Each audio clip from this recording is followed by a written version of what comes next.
Welcome to Pick Me Up, I'm Scared, the podcast. I'm your host, Madeline. And I'm your co-host, David. Do we have any bookkeeping stuff we want to do? No, sorry about the echoey, cavernous sound of my apartment. And then followed up with our poor quality Zoom audio recording the next week. You gotta stop going out of town. Yeah, it's a problem in my life. You guys have really stuck with us though. Those last two episodes, that was, if you wanted to know about the Heritage Foundation and the Project 25, you were subjected to some of our worst audio quality back to back. That was bad. So you really were a trooper if you stuck with the info, and we appreciate you. And then we're doing the second part of Cambridge 5 next Monday, correct? I actually think we should do it before then, because I want to get it in before the end of the month. So maybe this week after work one day we'll record that. Maybe Wednesday? Yeah, that's great. Okay, cool. So we'll be getting that up for you guys this week over on the Patreon. You'll be getting part 2 of our Cambridge 5 Spy vs. Spy style episodes. And if you're not a Patreon subscriber, patreon.com/pickmeupimscared. It's $3 a month, and you get 2 bonus episodes monthly. And sometimes I just post random things I think are interesting from the internet there, and then you can look at them if you want. So, the other thing, speaking of books and keeping them. Yes. Do you not need to do the thing? Oh, yeah, if you haven't bought my book, you can buy my book. It's a New York Times bestseller, blah, blah, blah, blah, blah. Did you get stickers? I don't know yet. I think they printed a lot of hardcovers because they had high hopes for it. So we're still selling down the original hardcovers, but some people might have stickers on them. I know the web copy online has been updated to say it's a New York Times bestseller. It is called I Survived Capitalism, and all I got was this lousy t-shirt. And the funny thing is, I don't like to tell people I'm a New York Times bestselling author unless it's a man on the internet and I'm fighting with them.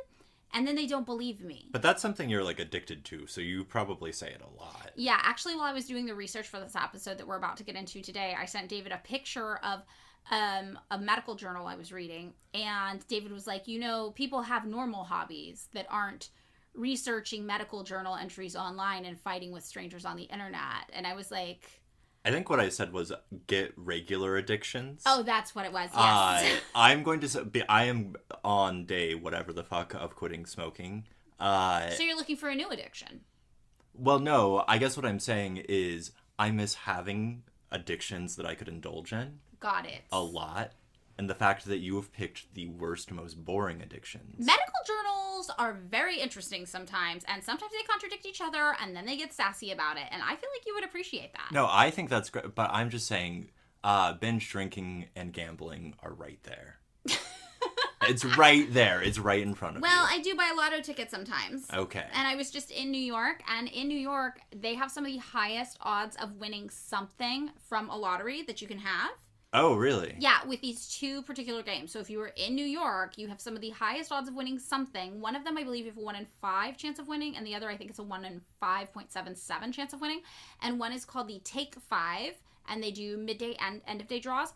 And the other, though, is called Cash for Life, and you can win $1,000 a day every single day until you die. And then second prize is $1,000 a week every single week until you die.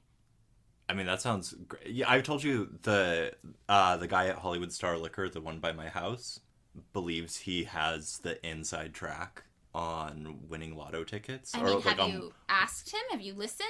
Well, he was like, because I don't gamble. I know myself, and I know I would actually get addicted. Oh, okay. I respect that. Because if you give me something addictive, you will get addicted. Yeah. Oh, okay. Speaking of, I'm not opening a beer. It's a bubbly water. It's a can of Kroger brand bubbly water. It is very cheap. Don't believe what Madeline is telling you. That is one of those cocktails in a can, the Buzz Bomb. The cut water or whatever. Yeah. She's wasted. Totally trashed. Trash reading medical journals. What better addictions could you have? Well, the reason why I was reading medical journals is because we have a really interesting episode, and I think really topical for you guys today. And it is microplastics. And I told you, because one of the things you love to yell at men on the internet about is big cotton. Yeah, I have an enemy. Big cotton is my enemy. I'm a simple Central Valley girl. Yeah. Ish person. 99% of the time, I will tell you Fresno is a thriving metropolis until the subject of cotton comes up, in which case I become a farmer. I become every farmer. I become a farm hand worker. I become ally of all farm workers. I become farm. I was going to say you become a farmer because the farmers love that shit. Like, they're into it. Yeah, they're making money off the cotton. No, I instantly am like, you know nothing about rural life, you peasant, you fool.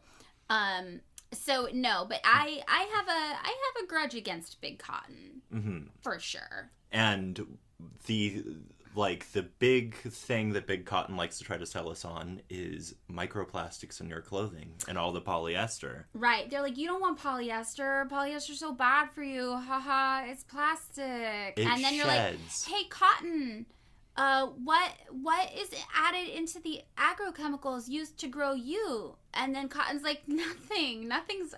Why would you even ask me that question? Cotton, the fabric of our lives. And then they don't answer. We grew up with a guy, I think his family, they were raisin farmers. In fact, I believe they were the second biggest organic raisin farm. I do not know this person. You do. I do not know this person.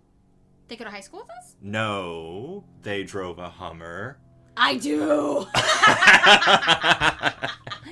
They had a lot of guns. Yeah, this is a real Fresno character. I do know this person, alas. Okay. But one of the things that they told me once was like, the thing about all of this organic shit is like the stuff you have to do to the organic shit to keep it producible is so much more fucked up than just using pesticides. Yeah, no, that's actually true. A lot of people are really concerned about like long-term soil erosion, like soil health, the degradation of the soil from farming organic. So this is going to be a real, like, what was that TV show that was on mainstream TV that was like, damned if you do, damned if you don't, everything you do makes the world end kind of vibes? The Good Place. Oh, yeah. So this is going to be kind of the Good Place episode when it comes to microplastics. Where the world is so complex that we're all going to hell no matter what we do. Yeah, everything you do equals microplastics. Yeah. And that's going to be kind of the running theme of our episodes. So I'm letting you know up front what to expect from this here little ditty. Now, microplastics, they're everywhere. Mm-hmm. They are in the food you're eating, the water you're drinking, the environment. They're in your lungs right now as we speak. They're in your brain. They're in your blood. They're in your spleen. They're in your liver. They're in your colon. They are in your cosmetics. They are in the rain if it is raining outside right now where you are. They are in your produce that you're eating. They are in the dust in your home, in the corners, in little bunnies. They are in breast milk if you are pregnant or currently lactating and feeding a human child. That sounded natural. Non-human child. Or non-human child.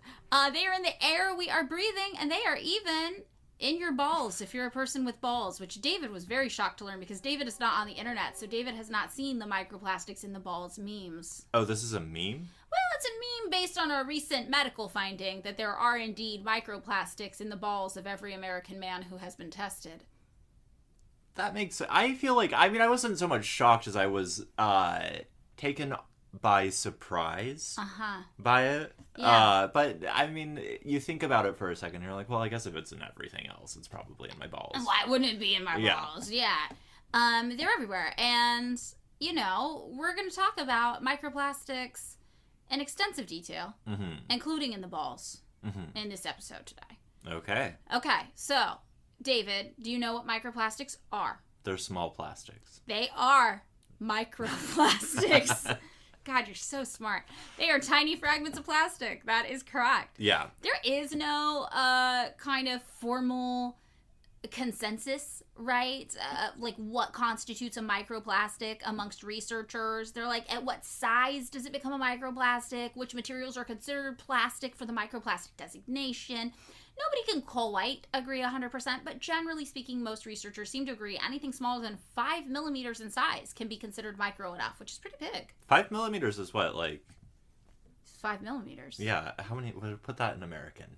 Okay, so if you're like looking at, there's like a millimeter and there's like 10 millimeters, there's like a centimeter, and a centimeter is like a little less than an inch. It's like a 3/4 of an inch, or 2/3 of an inch. Okay, I got you. Yeah, something like that. Yeah. So it's like a pencil mark. No, 5 millimeters. 2/3 of an inch is not a pencil. Oh, okay. I'm going to look up the exact amount for this. Uh-huh. Okay, 5 millimeters, 2 inches. It's 0.2 inches. 0.2. That's like a thick pencil. Okay, all right. It's a quarter of an inch. It's Yeah. like a finger. Uh-huh. That's a quarter of an inch. Right Okay. there, my finger. I learned this in sewing school, actually. Mm-hmm. They teach you that, your finger is half an inch. 2 fingers is an inch. So it's half of one finger. Madeline is has a quarter very, of an very inch. skinny fingers. I have very small childlike hands. It is. Yeah. It is this finger. It's like this. It's my pinky Okay. finger. Okay. So my pinky finger. If you do not have freaky small hands, hold out your index finger in front of you and imagine it half as skinny, which is kind of creepy to think about. That anything that size or smaller is considered a microplastic, which is pretty big. I think Yeah, it's that's kinda like big. you could choke on that. A child could choke on a microplastic, yes. Mm-hmm. And some particles are so small that they're like, this can't even be called a microplastic anymore, and then they call them nanoplastics. Okay. So that's like the ones where you have to like get a microscope out and Exactly. Yes. And they can exist in different shapes and compositions. There's fragments, there's films, there's fibers, there's foams, there's cones, there's rods. Like, I know those are also the things in your eyes, but microplastics can come in those shapes too. Like, there's all sorts of different ways microplastics can look. Some are really sharp and jagged, and some people are like, ooh, those are worse because they can cut you and get into you easier. Some are round and kind of beaded like a little tiny, tiny ball. Mm-hmm.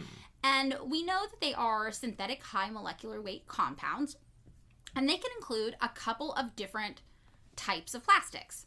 So the first type of plastic is going to be the one you're going to hear us talk about the most in this episode, and it is polyethylene, or PE is how it's abbreviated sometimes. This is the number one most widely used commodity plastic on the market. So if you're talking about plastic, odds are you're talking about polyethylene. It's primarily used for packaging. I'm assuming, how is this produced?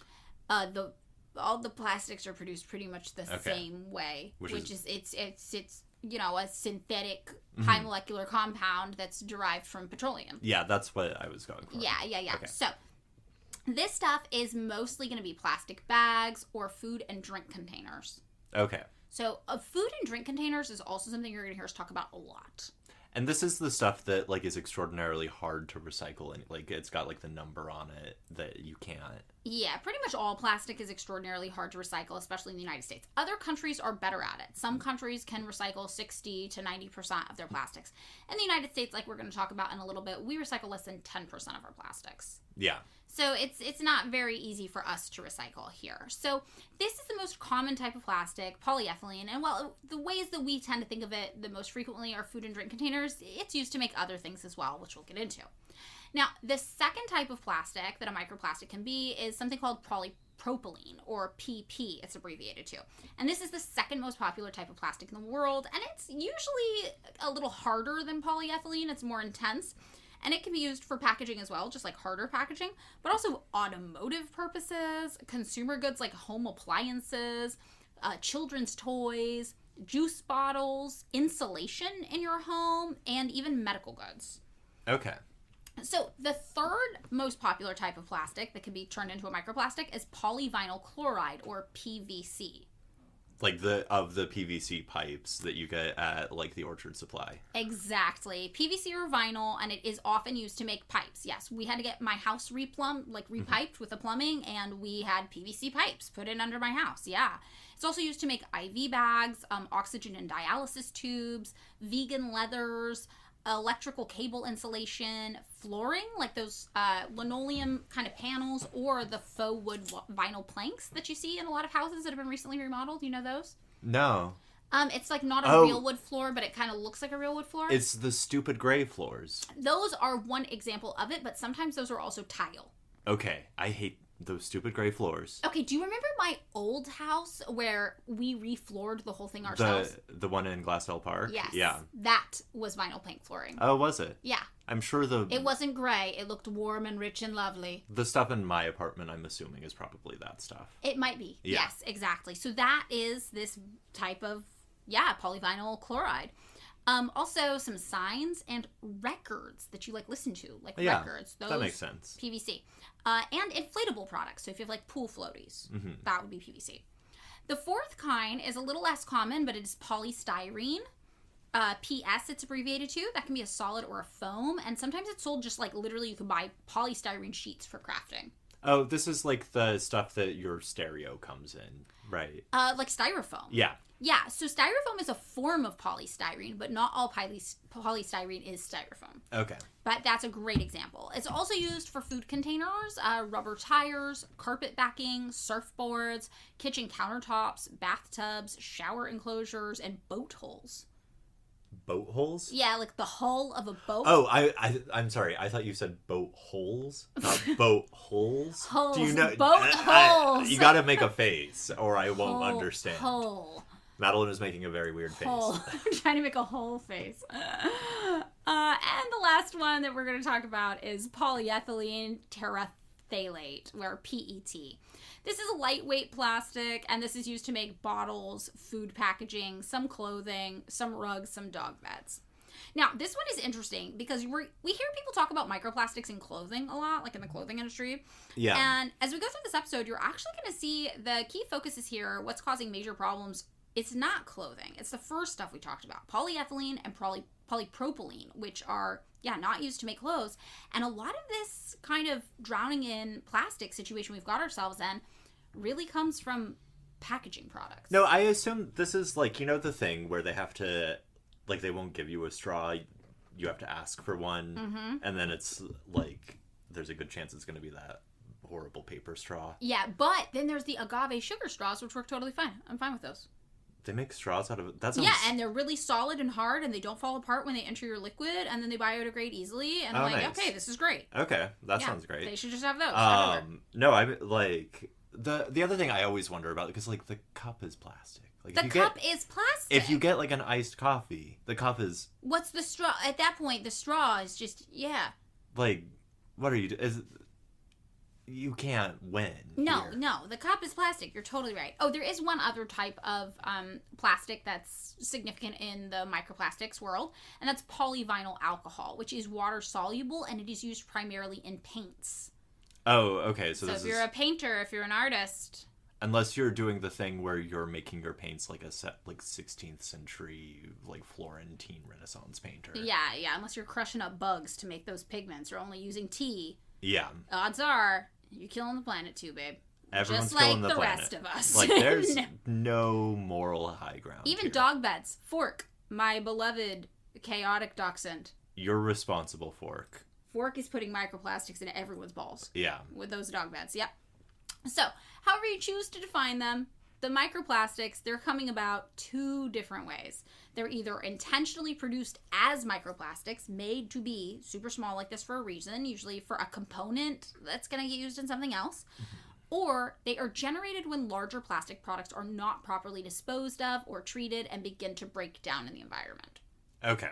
So, they either start super, super tiny, or they start big and tiny bits of them break off. And the thing about microplastics is they end up in our body pretty easily, as well as in the bodies of animals. And once in the bodies of animals, they move through the food chain really easily. So if you're a little fish and you eat a microplastic in the ocean, then a bigger fish eats you, now it's got the microplastic. And then if a human eats that bigger fish, now the human's got the microplastic. Okay. And, they're lurking around the environment, around us all over the place. And these microplastics have a really low biodegradation point. And that means they're just going to kind of hang around forever, probably. And in addition to the plastics they're made from, microplastics can also pick up chemicals and other materials that they absorb from surrounding areas. Meaning they can be carriers for even weirder shit once they end up in your body. Wait, what's weirder than getting like a tiny Lego stuck in your balls? Oh, yeah. Way weirder. And we're going to get into it. So, microplastics can be classified according to their source and fragment size, and in general, people call one category primary microplastics. Those would be those intentionally created ones, and sometimes those are also thought of as microbeads. If you've ever heard that? That makes sense. That's ringing some bells, yep. And then the other ones are secondary microplastics. Those would be products containing plastics like packaging or whatever that decompose into smaller sizes. So you're going to hear us talk about primary microplastics or secondary microplastics, and these are kind of where these terms come from. So we're going to go through this episode now talking about where microplastics come from and what the current research says they might be doing to our bodies and the planet. And might is a big word here. Okay. Because we don't actually have a lot of concrete evidence of what's going on. So it's just like it's like more than speculation. It's good speculation. We've got some speculation. We got a little bit of fear mongering. We got some legitimate kind of fucked up shit. Yeah. It's an interesting mix of info we're working with. We're kind of at the stage of research when it comes to microplastics where we've started doing testing on animals and we've come up with some conclusive things about animals, though, not about humans. And then we are now starting to test environmentally the presence of microplastics in human beings around the planet. So, sources of microplastics is what we're going to talk about first. Now, contrary to charts and infographics you might see circulating the internet and social media, we actually do not have super accurate statistics regarding the source of microplastics around the globe in all places, or the total amount of microplastics found in the environment on the whole. Lots of people are kind of playing loose and fast with info they see online, but we just don't have enough info. This is something really new that people are starting to study. We do know, though, that some microplastics are added on purpose and some end up in our environment by mistake, by just being like improperly disposed of. And we know that many regular everyday activities that human beings do just result in microplastics existing in the world. A huge one, driving a car. Okay.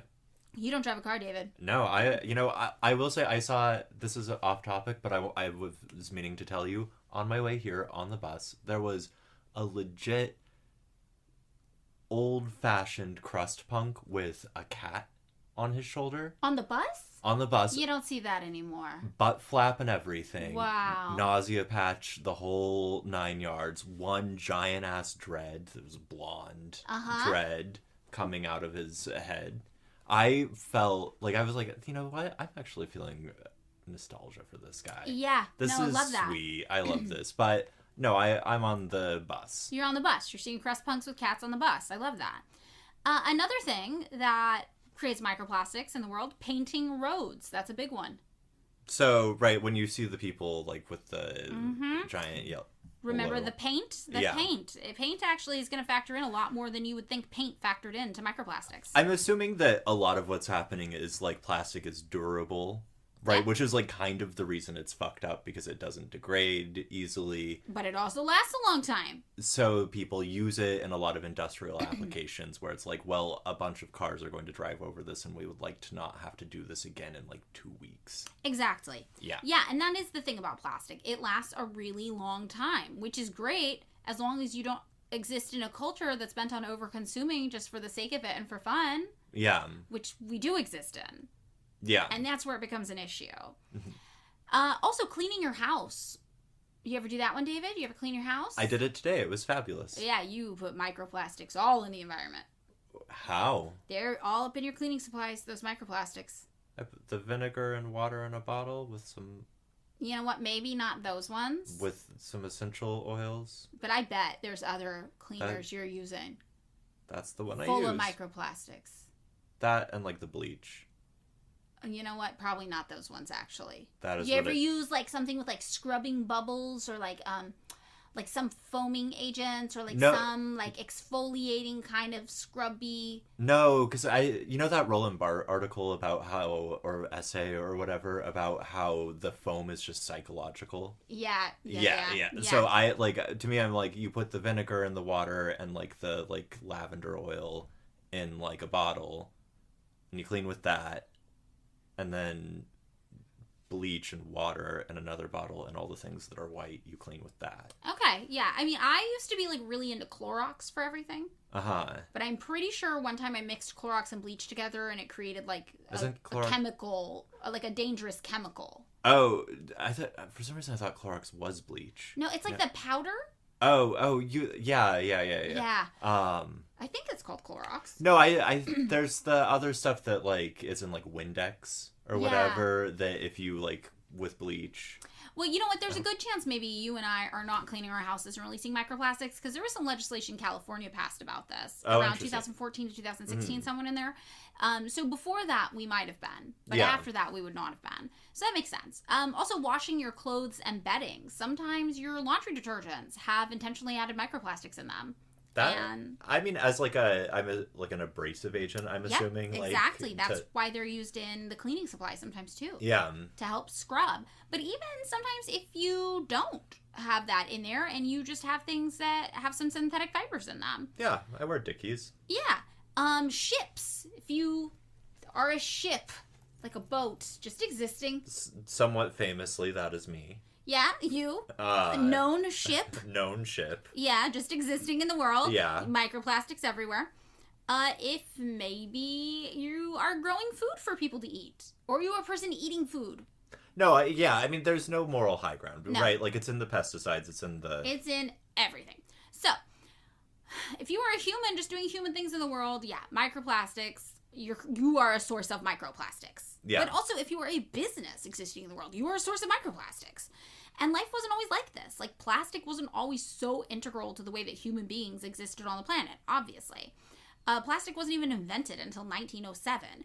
But by 1950, we were globally producing 1.5 million tons of it every year. This is the thing. Like, I always... Well, not always. I occasionally think it where I'm just like, wait a minute. People made durable shit for, like, the majority of human history that, like, did also biodegrade. Like, stuff was just made out of, like, metal and wood and stuff. And they were like, well, or, like, glass. Right. Right. Yeah. This is totally true. We do have other options, but on top of being really, really, really, really, really durable... It's really cheap. It's really cheap. It's and that, really cheap. So if you're doing industrial capitalism. Right. And if you're a consumer and you're like, well, I'm stuck in capitalism. I don't have a ton of money. I want something that is both affordable and durable for the price point. No, I don't want to have to replace my pants every year because because the cotton has abraded. Yeah. No, totally. Exactly. It's reasonable that consumers want things that are a relatively affordable price point with a durability that will last them. And it's also, not something that consumers can really control, right? But by today, 1950, we're making, 1.5 million tons of plastic per year. By today, we're making like 300 million tons of plastic per year. So this has gone up about, 200%? Yeah. Oh, sorry. It's 30 million. Oh, okay. 30 million, not 300 million. That is not 200%. No, but it is a significant... Yeah. It's significant. Yeah, it's like 20 times. 20 times. And approximately 60% of plastic waste from that is released into the environment. Okay, cool. Yeah. Yeah. So, where we're using these plastics, it actually suggests like a cultural fixation with consumption lurking deep beneath the surface. Like, the global per capita plastic consumption was around 140 kilograms per person per year recently, or around 308 pounds of plastic per person annually. I'm assuming you're going to talk about who specifically is producing and consuming this globally? Yes. Yeah. In Asian countries, this number for how much plastic was being consumed per person was a lot less. It was only 80 pounds per person, less than a third of the global average. Okay. And in African countries, it was even lower. It was more like 35 pounds per person. So what we see here is it's actually a Western issue, primarily driving plastic production and use around the world. I'm assuming this is in, like, Western industrial consumer capitalist countries where we're just, like, the main driver of our economy is us buying shit. Yep, exactly. Yeah. And we shouldn't even feel bad about that because we are told that we have to buy things in order for the economy to continue to function, and the sole purpose of business is to try to convince us to buy things we don't need. It's patriotic to consume. It is patriotic to consume. Make the economy grow or else. Yeah. Right? People lose their jobs. Companies shut down. But out of all these plastics, like we mentioned, only a tiny percentage, less than 10%, usually around 9%, is even recycled in the United States. And with plastic use ends up coming microplastics, especially from the things that are not recycled, things that end up in dumps, things that end up not quite in dumps and get improperly disposed of. Our plastic use is so intense that scientists have started, like, they're throwing around a term for it. I don't know how I feel about it. It's a little silly, but they're like, oh, it's a historical era we're in right now. It's called the Plasticine. I like that. I think you like it? Yeah, I think it is relevant. Like, it is like a fundamental change in the nature of the environment. That's true. And right. In consumption, because things are cheaper to make and cheaper to access and cheaper to buy now. Yeah. One wonders what sort of, like, 20th century capitalism would have looked like had plastic not been invented. I mean, that's a great question. I'm looking around the room we're recording in right now. It's my home office. And I'm like, what do I have in here that's plastic? And I'm sure elements of my computer are plastic. Elements of our microphone we're recording on. The and our planter telephone. thing. And then my garden. My garden is wood, metal, and plastic combined. However, the pods that the seeds come in to plant in there, they are tapioca starch. So they do break down. The paint on literally everything. You've got, your room is like a, what would you call this? Eggplant? It's purple, yeah. Mm-hmm. I have some little tables with painted tiles on them. Yeah. I'm sitting on a vinyl couch. That's plastic. I'm assuming, whatever this fur thing. There's a faux fur jacket in the corner from the 60s or 70s. That is polyester, probably. Faux fur is always plastic based, a synthetic base. The stuffed animals, of course. The stuffed animals are also faux fur, yeah. Your yoga mat. And yeah, the yoga mat, exactly. So this is like an interesting exercise that you can do if you're like thinking about how much plastic you consume. And I think of myself as a person who does not consume that much plastic, but I'm looking at, my gardening supplies. Also, I keep them in tubs, plastic tubs, and I have a plastic watering can and a plastic spray bottle. So, I think of myself as not consuming very much plastic. However, when I look around my room, I'm literally ensconced in it. Yeah, I'm also thinking about, right, like the covers of all your books in the corner, like whatever the filmy stuff that keeps the paper from just like falling apart immediately. Totally. Yeah, it's everything. I feel like if I think about it, presumably the stuff, like the polyester my couch is made out of, my rug is wool, but presumably some of the stitching and also the dyes. Yes. No, everything, Everything. We're all ensconced in plastic. Most of the plastic use can be broken up into 7 categories, which go in order of use prominence as follows. The first one is kind of like, I think, a clumsy category. It's plastic pellet-based items. This is 83% of plastic use. But when they make plastic, it usually comes from like a powder or hard pellets, tiny hard pellets of plastic. And then these are kind of melted down and turned into different items.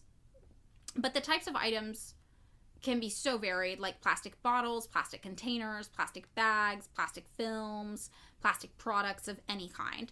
And the little balls that start out are usually 2 to 5 millimeters in diameter. So they themselves are microplastics. So I'm assuming like some company is like, I would like to make a widget out of plastic. And they order a giant like ton of these tiny little balls, which they melt down. Yeah. And the most commonly used, result of these, it's packaging materials for things like food and consumer goods, but it's also used in things you would not expect, like agrochemicals, just as the microplastics themselves, Yeah. Which we're going to talk about a lot later. So that's 83% of plastic use. But then the second most common thing we use them for is textiles, fabrics, like you were talking about, David. Like, I've got poly cotton blend Dickies. I've got a polyester couch. And textiles are actually a lot less plastic use than you would think. It's only 13% of plastic use as textiles. Okay. After that, we have tires, which is 2% of plastic use. I'm assuming this is like an additive to rubber to make the... Yeah, it's a huge component of making tires in some way that I don't understand because I don't make tires and they categorize it differently specifically for that. Wait, I'm sorry. Tunnel Vision doesn't make tires? I know. We're getting into it. I'm going to start... 2025 fall season. We're making tires. Wait, do you guys do seasons? No, we don't really do a seasonal model. I'm not great at it. Well, because we fit things so often, like so much, like it's hard. So if we were strict and we were like, we only do 3 fittings of a garment, it would be easier for us to plan for a season. Mm-hmm. But sometimes some garments need to be fit like 6 times because it's just not quite right. And we'd rather just commit to the 6 times of the fitting and it comes out when it comes out. So what you're saying is you're on we produce microplastics all the time. It's just like, you're like, it's not like we have a season of microplastic. A time to microplastic, a time to rest. Hey, you know what? We produce some not microplastics on that weird timeline too, I'll have you know. Okay. We use all sorts of materials. Uh-huh.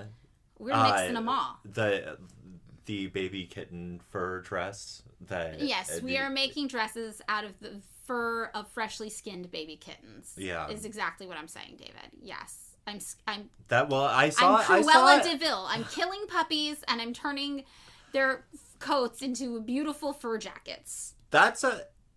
Listen, for 2025, I feel like that and tires. That's in tires. I'm killing dogs. Don't listen, Fork. Don't listen. Cover your ears. And I'm making tires. I'm Cruella DeVille. The fourth thing is road markings. That paint that goes on the roads. Yep, that is 0.2% of plastic use. The fifth is marine coatings. Remember the boat hull? Make the face, or it doesn't make sense. I don't know how to make a hull face. But you know what you can hear the difference. Hull. Yeah, Okay. yeah, that kind of shit. Yeah. Marine things. That's 0.15% of plastic use. And then the last category is personal care products, which is 0.01% of plastic use. This would be things like soaps that have kind of like exfoliating microbeads in them to help clean you better or something like that. Now, not all microplastics are created equal when it comes to people being concerned about what they're up to in our bodies or environments. Some microplastics, people are like, yeah, it's not ideal, but it's probably not that big of a deal. Other microplastics, people are like, actually, this could be a major issue. So as we figure out more what's going on with them, most scientists agree that the things that are the most concerning are the microplastics that come along with certain chemical compounds used in their production process. So more than 10,000 chemicals are present in plastics, and those different chemicals mean different things for individuals and environmental health. So one good example of this is BPA. Have you heard of BPA? For some reason, someone is ringing a bell. Yeah. There has been a lot of controversy about BPA in our lifetime. People have been concerned about it. You've probably heard about it in passing in the news. BPA isn't a type of plastic itself. It's a chemical, but it's a chemical that's often used with plastics. So specifically, it's a carbon-based synthetic compound that was first synthesized in the 1890s. And it's something called a plasticizer. Oh, this is the Nalgene thing. Is it? What's the Nalgene thing? Right. There was a time where, you remember the squeezy water bottles that you for running? Yes. Right, that you would literally squeeze the water into your mouth while running from these things. Yeah, where everyone, because I ran cross country. I remember that fondly. I do not. But when I went to Evergreen, my hippie ass undergrad college, everyone was like, no, we only have Nalgenes because they're BPA free. Oh. Because BPAs are bad, and we're going to drink the chemicals that will be leached off of the water. Okay, the hippies were right. I hate to break it to you. I assume that there's They're not always right, though, hippies. But that one, were they right. Yeah, so BPA is a plasticizer, and it is added to materials to make things more flexible. To make it so you can squeeze the bottle and have the water shoot out all over your face in a way that is definitely not phallic or sexual at all. So PVC, for example, is only useful because it's plasticizers getting added to plastic to make it flexible. And then you can shape it into the tubes or whatever you want, Otherwise, we wouldn't have PVC pipes. So BPA, a plasticizer, is therefore used in a lot of plastic manufacturing, especially in food packaging. And the reason why BPA is really popular in food and beverage packaging is because it helps the materials endure super high heats, meaning it can withstand a microwave oven. Oh, okay. So this is if you get the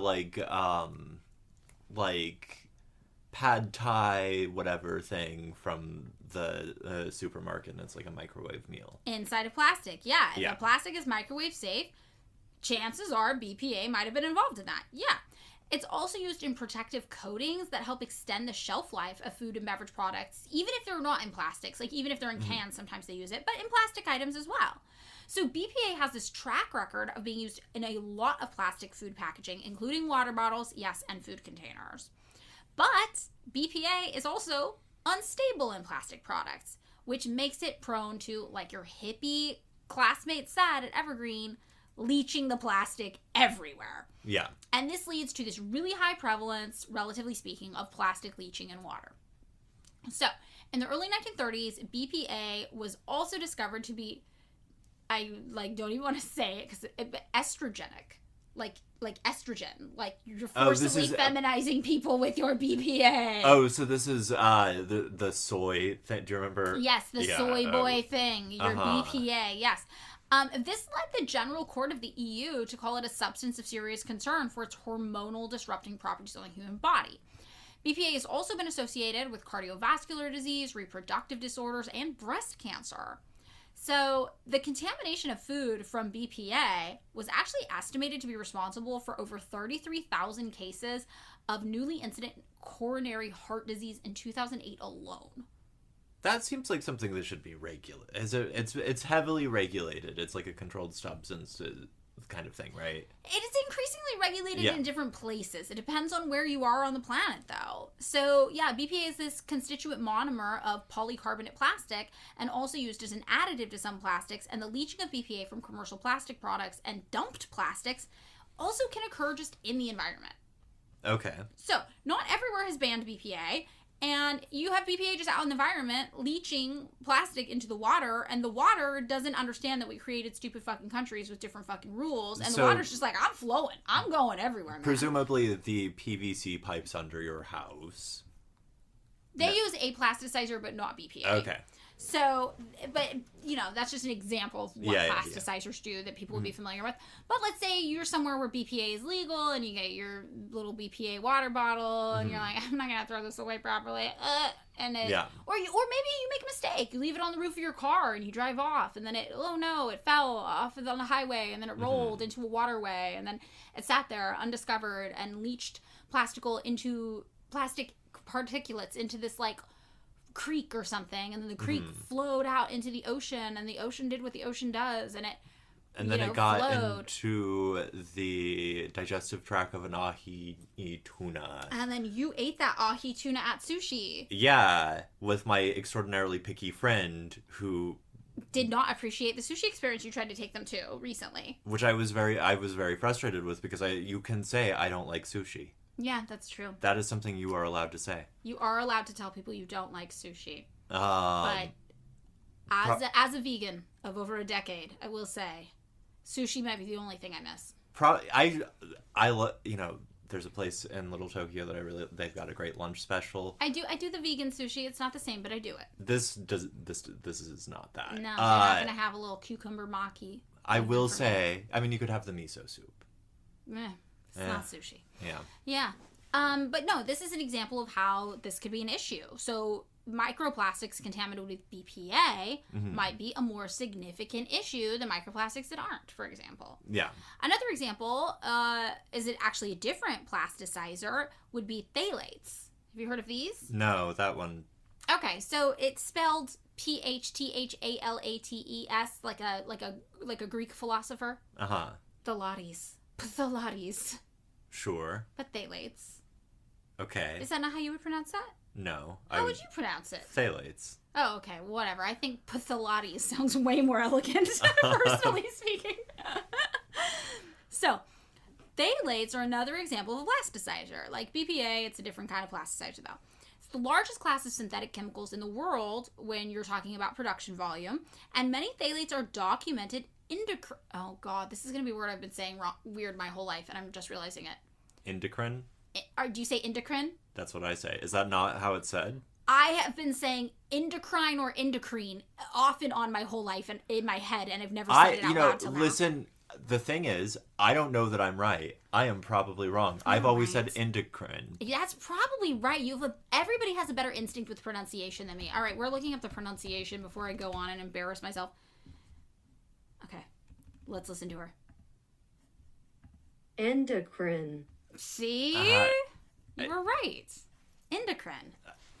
Here we are. Okay, so many phthalates are documented endocrine disruptors. I said it just like her. You did. It was uncanny, actually. Thank you. Yeah. Would you say it was an uncanny valley of me imitating the robot's voice? Sure. Thank you. Yes. And they are either documented endocrine disruptors or they are just suspected of being endocrine disruptors, but people are still concerned. And this is a problem because this means they can affect the reproduction of human beings, animals, anything that comes into contact with them, really. And they also can be carcinogenic. Like, they can cause straight up cancer. And there are lots of different types of phthalates, and they all have letter abbreviations. Maybe you've heard of some. There's DEHP, DBP, BBP, DINP, DIDP, DNOP. I'm sorry, is one of them is DIMP? DINP. Yeah, DINP. That's one of them. I feel like this is, when you're trying to explain shit, like, you need one, which has a stupid name, which is annoying, that you can kind of make an acronym, and then you just make everything that, and you're like, do you really want dimps in your body? And you're like, oh my god, no, get them out of here. I don't want any dimps. No dimp. Get them out. It does not sound good. No, that's so true. It's like a marketing thing. Yeah, this is a dimp-free zone. That's why I call Silver Lake and Echo Park Slecko, because I'm trying to give it an ugly name to make people think I don't want to move there and gentrify. Okay, I will say about you. You and Slecko. Yeah. It's all fine and good until there's a $15 fucking charcoal activated goddamn. Okay, you know what? That's called a cab. No, it is called the Totoro, and it is at Dayklo, and I know I'm a hypocrite. I'm no better than any other man. It's all fun and games. I do go to Slecko for the Dayglo Totoro activated charcoal $15 coffee once every 4 to 6 months. Woman of the people. It is delicious, and I'm going to give you my most private shame. I'm going to tell you my most secret. This is my most secret. You're going right from there into Erewhon. No, I'm not going to Erewhon. I told you, I went to Erewhon Silver Lake for the first time yesterday, and I was like, oh my god, I hate this experience. No, it's worse actually maybe than me going into Erewhon. What's that? Although I will say, I tweeted this, my favorite junkyard in all of LA became the self-parking lot for the Erewhon, and I've never felt so crushed. It was bleak. I like the fact that you had a fucking favorite junkyard. It was no. Yeah. You go there, you can get used doors. Oh, okay. That kind of junkyard. Yeah, it's great. No, my actual most secret shame is that if I'm spending $15 on a coffee, I've got a little bit of extra money. It's not a normal week. Yeah. I'm like, I'm spending money. I'm getting a $15 coffee. And if you're spending $15, why not spend $30? Why not get 2 of them at the same time? Oh, no, you did this. You did when you took me and you know me. I hate that stuff. The fucking millennial pink decor and the whole thing. Yeah. And it makes me so uncomfortable. It's a very tasty beverage, David. I got a black coffee. You missed out. This one it had sesame in it. It has sesame in it. It has a coconut cold foam. And I get 2 because I'm going to drink one there, and then I want one in the car, too. It's $30, and I'll get 2 of them. I hate this. The whole... It is June. I've done this twice this year while we're doing free marketing, advertising for Los Angeles businesses, I'm going to say that the surly old Armenian woman who complains about her feet at Terran Bakery makes a hell of a lamajun, and it is $1.75. Okay, that sounds way better than my addiction. You get 5 of them. See, look, I have fun addictions. I have deep, depressing, dark addictions. I spend my money in irresponsible ways because I'm trying to fill a void deep inside of me. Okay. I don't need to gamble or drink more than a casual fun amount. Once every quarter. It's quarterly. I'm on a quarterly Totoro system. Every 3 months, you go and you spend the $30 on the 2 Totoros, and you look at them in your hands, 1 in each hand, and you go, this might heal me. And you think for 20 minutes, maybe it has, and then you realize it has not. I'm just if you are not, down on your luck on one of those horrible, pedestrian, hostile benches, right? Where they put the little railing so you can't lay down, and it's at an angle, and it moves around. Yeah. So you can't even sit comfortably, being like, I'm on my last dollar, but I need a Totoro. What's the place called? Dayglo is the name of the place. That was an absolute... no shame to them. I'm sure they're very nice people. I don't know. They could be monsters for all I know. I don't know these people. That was one of the most cursed experiences I have had. That's because you didn't drink the charcoal sesame beverage with the coconut cold foam.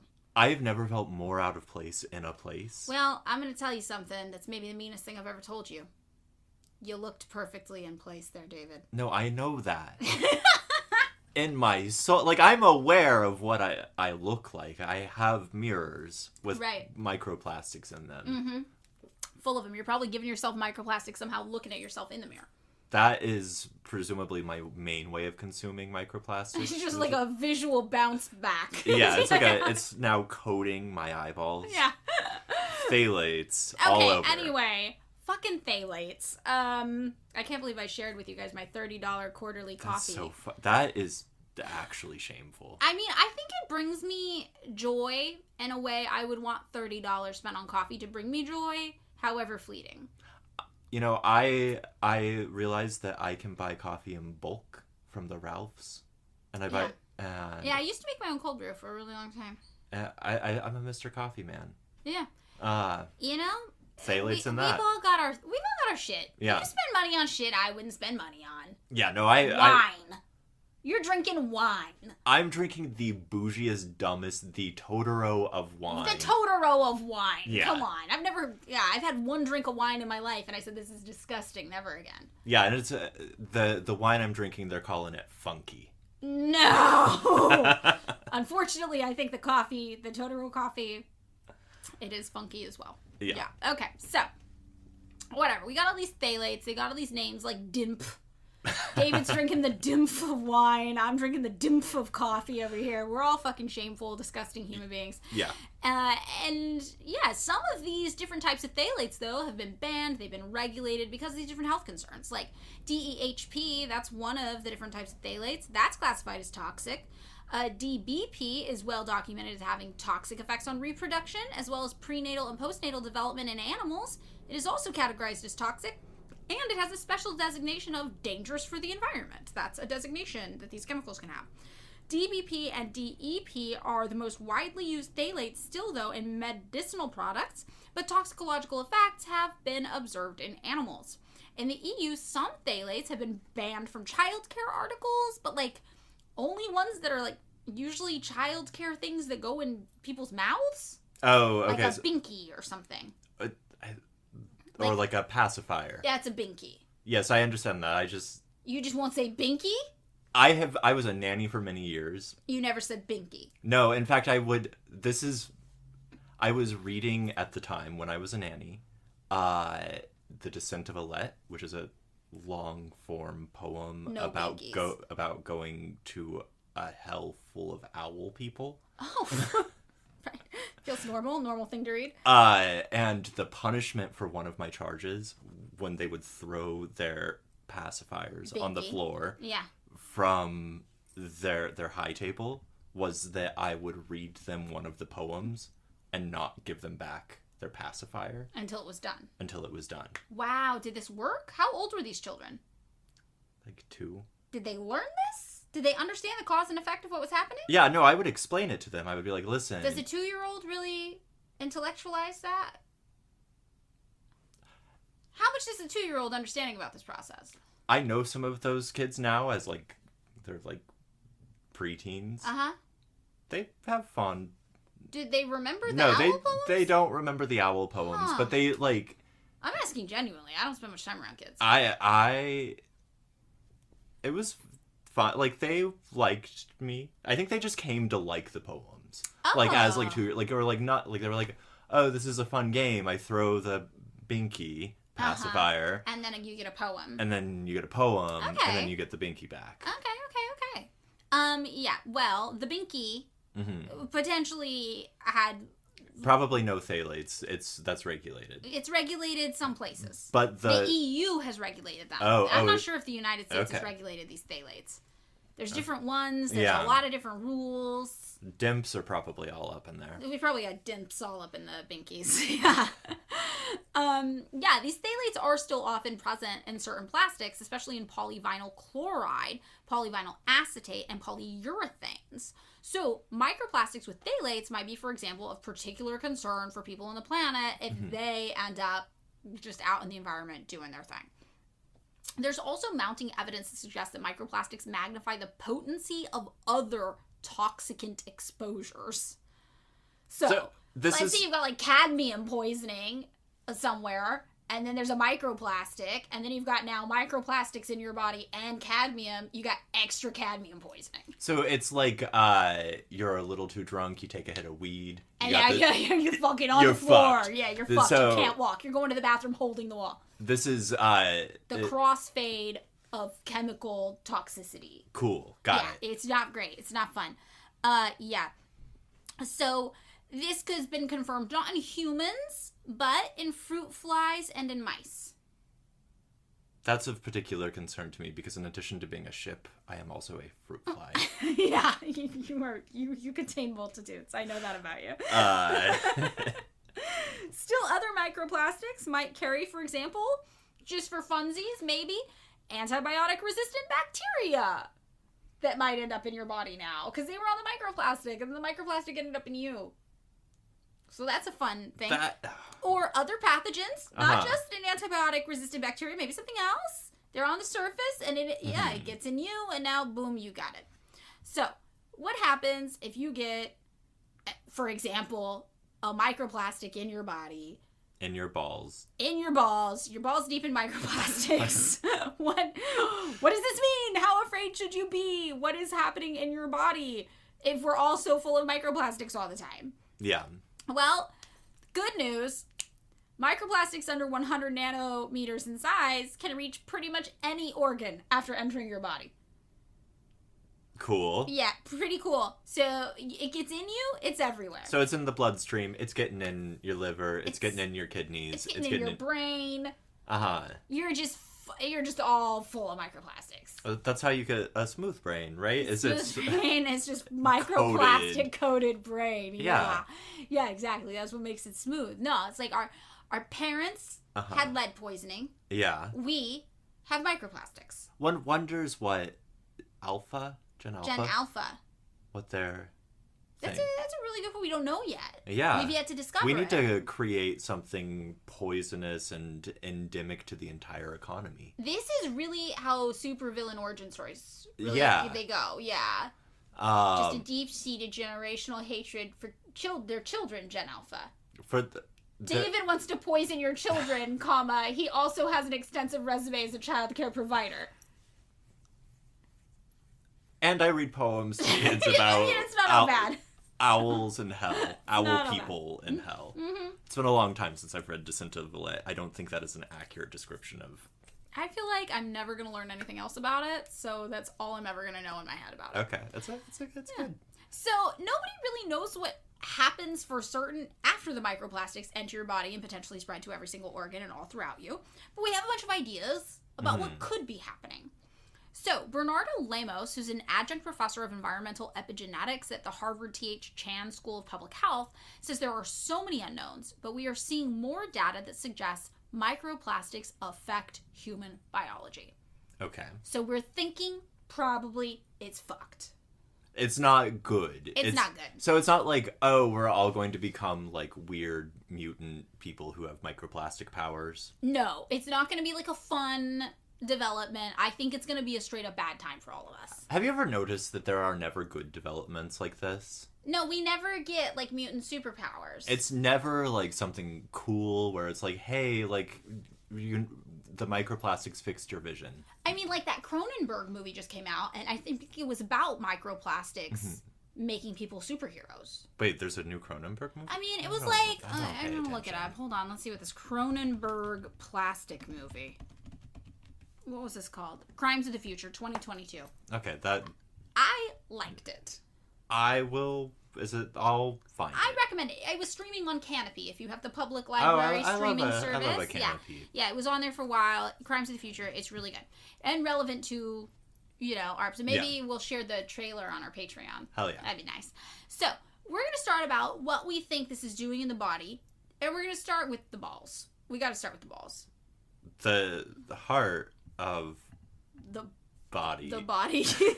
The balls, yeah. Just because this is so topical. Everybody's been losing their mind about microplastics. Wait, is this a thing balls. People think about? I don't know. Oh, yeah. People are losing it online about the microplastics in the balls things. Do I need to show you some of the memes, David? Yeah, okay. I read a Shirley Hazard novel today.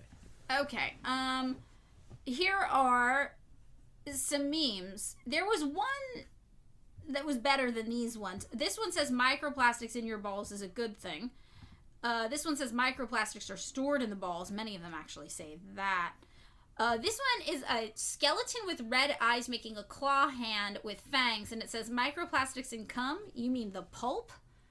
That's a really bad. That's a really gnarly. I don't like that. No? No, thank you. This one's not about. Oh yeah, this one says there's a little Barbie in all of us. And in parentheses, it says the microplastics, and then someone tweeted it and said, "Good morning to everyone, especially all the crypto bros and their microplastic-filled balls." Yeah. So then there's the arms clutching hands, like, yes, we're in this together, and it says piss and microplastics, and then they're clutching hands, and it says stored in the balls. That was... famously because piss is not... Well, that was also an internet meme. Pee is stored in the balls. What? Yeah, you missed that one. Okay, it's really weird explaining the internet to people who don't go on the internet, and I'm feeling very self-conscious right now. Listen, I read a lovely story about two people who fall in love in post-war Japan today. It was great. Okay, do you know about Workwear Guy on Twitter? No. Okay, Workwear Guy on Twitter is a national treasure. He is amazing. He tweets about clothes. They call him Menswear Guy usually, but his handle is Die Workwear. So, Menswear Guy. So, he tweets about clothes, and he makes fun of the way usually right-wing, weird, crypto-fascist dress. And he mocks them relentlessly because he knows that they aspire towards wealth, and they try to signify that through their clothes, and they miss the mark completely. And then he makes fun of them, and he's like, haha, you look like shit. Look at my friend who spent $2 on this jacket from a thrift store in the gutter, and he looks so much better than you. Look at how shit you look and how good he looks, whatever. So... he tweets about menswear, but it actually is always from this very cool anti-capitalist position. And all these right-wing bros got mad at him, and they're like, this guy's just, like, straight up, like, fucking commie loser trash. Really, he just hates rich people. And then he, like, retweeted a picture of all of them, but with Karl Marx's face on them. And, like, he's very funny and good at Twitter. Okay. So you're telling me that there are people who are pithy on the internet. Yes. That he's is charming. News to me. He's charming. He's delightful. He also recently did a whole thing about how people are getting way too hung up on fiber content and just, like, oversimplifying it by being like, synthetic fiber's bad, natural fiber's good. He's like, this is not the way to think about fiber consumption. You need to think about curbing your overconsumption and using things that already exist and understanding that different fibers have different applications in clothing, and it depends on what you're trying to get out of every garment. Just like, this is my guy. Like, I love this guy. I've never seen him fail. Like, I love this guy. So, he has a tweet here. Guardian News tweeted this on May 20th. This story came out. Guardian News says microplastics found in every human testicle in study. And Menswear Guy says, me, presenting this study at medical conference. We found microplastics in BOFA. What is BOFA? BOFA, he's nuts. What? Come on, David, you're so what? good at this. Wow. Why? Okay. Well, no, but that was me setting you up for the punchline. Okay, here, Serena Williams, May 21st tweets, I'm ready to hit some balls. Somebody quote tweets it and says, nobody, nothing, microplastics.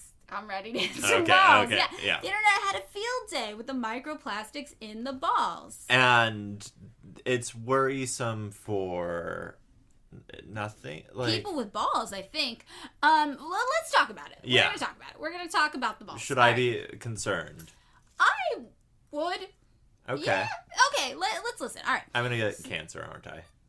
I'm pretty sure we're all getting cancer. It's just when I've already had pre-cancer, and I have to get it periodically removed from my body. I got. I smoked for 20 years. Yeah. I feel like. You feel it's inevitable. I'm like. One time, the worst thing that happened to me with trying to get the pre-cancer removed from my body is that one time they messed up and I accidentally got electrocuted. Oh, it's you. You're getting the electrocution one. A friend of mine gets that, and she was like, "It's the most pain I've ever been." Oh, it's crazy when they slip. Yeah. And then I am. It's so fun to tell people I've been electrocuted in the vagina before. It is real. That has happened to me, and I don't recommend it. So. The balls, though. Back to the balls. This new study comes out, obviously. The internet loses its mind over it. It's just very memeable. Yeah. I mean, anything to do with the balls, people are losing their mind. It's going to be funny. You're going to lose your mind. So, Dr. John Yu and his team at the University of New Mexico, took some samples from around 24 human autopsies, and 100% of the samples contained microplastics from the testicles. They also sampled testicles from around 50 dogs, which I'm not sure. happy about that. Yeah, but they found concentrations of microplastics as well in them, but at a lower concentration than in humans. So this builds on a study from China that detected microplastics in the testicles for the first time semi-recently as well. So what microplastics are ending up in people's testicles? Because remember, we talked about, not every microplastics... So are we talking BPAs? Are we talking DIMPs? Yeah, well, here's what we're getting here. According to Matthew Campen at the University of Mexico, it's mostly polyethylene. Okay. So polyethylene, if you remember, is the most commonly used plastic, and it's the one that's mostly used in, plastic bags and packaging. Yeah. So what does this mean for health? Well, animal studies have shown exposure to microplastics can impact sperm quality and male fertility. And a link has been found between one type of microplastic and sperm count in dog samples, but the work has not been translated to humans. What we do know about the human reproductive system is that testicular weight can be an indication of damage, and there are associations between several microplastics and testicle weight, but the exact effects... Nobody's quite sure. I'm sorry. Everyone's just it's probably not good that there's microplastics in everyone's balls. And if it's the ones that usually are used for food packaging, there's a chance some of them have BPA and all the food packaging stuff on them. Yeah, I'm just still imagining, for example, testicles on a scale. Oh, yeah. Yeah, and then it's now everybody's balls are heavy because they're all full of plastic. Yeah. One researcher who helped conduct the study said, what they do in the body, we don't know. Another stated, the study is a starting point. It can't prove microplastics cause lower sperm count. And there are still so many questions. Which microplastics are most concerning? Exactly how much could be dangerous? Researchers hypothesized that it could be linked, though, to a global decline in sperm count that is real and happening, and other rising issues that people have been clocking related to male fertility. So this reproductive biologist, Richard Lee, at the University of Nottingham, has conducted research showing that certain chemicals like phthalates are harmful for sperm in dogs. And we know that microplastics can leach chemicals like phthalates. Other researchers have been careful not to fearmonger until more is known, like Shanna Swan, who's a reproductive epidemiologist at Mount Sinai in New York, says microplastics in the testicles may not necessarily be more problematic than in other parts of the body. She stresses this research into the health harms is preliminary and inconclusive as of yet. But this kind of thing where it's it's probably not as bad as having them anywhere else. It's probably it's also probably pretty bad having them everywhere else. Yeah, I'm kind of what I'm getting. Yeah, it's probably not great having them anywhere else. So we've got some more info about some preliminary findings about other places in your body and what it's like to have microplastics there. Mm-hmm. So, your digestive tract. Now, it's important to note that microplastic exposure won't definitely cause the symptoms I'm about to describe. All right. Is this going to be one of the, is it going to be gross? No, I mean, it's all gross. So yeah, I mean, but, and it's not extra gross. It's not in the, you know what I mean? No, we don't. Okay, It's not shock jockey. Okay. Yeah. But there just hasn't been enough research to know for certain what happens. But preliminary research has indicated that it's possible for certain effects from microplastic ingestion to happen throughout your body and for it to be not great. And we're going to talk about those, as well as potential for other things that scientists have said might be possible too. So digestive systems are affected when microplastics are ingested. We know that. Physical irritation to the gastrointestinal tract might also occur. Because remember I said sometimes the microplastics are all different shapes. So if you have one that's really sharp, it can actually tear your digestive tract with these micro tears as you okay. So one question I had is when you started this, you were like, well, it's anything from 2 millimeters down to microscopic but not nano plastic type size. And so I'm just trying to figure out are tiny the tiny little 1-dot Legos floating around in my stomach? Probably not those. Okay. No, probably is that not those. We're probably looking at really, really, really small things. Okay. Things that are harder to see with the naked eye, but maybe with a microscope you would see them. Or if you do see them, they look like flecks, like the size of a freckle. Got it. Yeah. Yeah. That's the kind of size that we're probably talking about. But even that, with some spiky bits, if you consume enough of them over time, it would have the potential to cause inflammation and irritation in your gastrointestinal tract, resulting in symptoms that you would actually notice. Yes.